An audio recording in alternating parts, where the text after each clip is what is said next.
After a wet and soggy winter, many of us are looking forward to some warmer weather, but you won't have to travel to the beach this summer to enjoy a swim.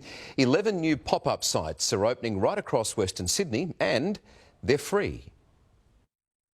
Built just in time for summer, a pop-up pool in our west. This is a great way for people to get out, have some fun, get wet and have a bloody amazing time. The first of 11 to be scattered across Sydney, also earmarked for Rhodes, Pyrmont, Hunters Hill, Liverpool, Penrith and Campbelltown, all free for up to 100 people at a time. I like going under water and exploring. I didn't bring my togs with me, so that's my excuse.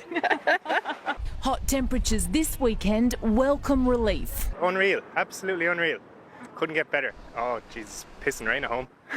That's about it. But this sunshine won't be sticking around. The Weather Bureau is forecasting a wet and cold December. So we are expecting a wetter than usual start to summer and also cooler conditions as well. It is looking like above average rainfall for much of eastern Australia. In terms of temperature, we are also expecting it to be cooler than average. Temperatures dropping back to the low 20s early next week. But summer is not entirely lost. Warmer weather is expected to return after Christmas when the La Nina system finally breaks down in early January. Isabel Mullen, 7 News.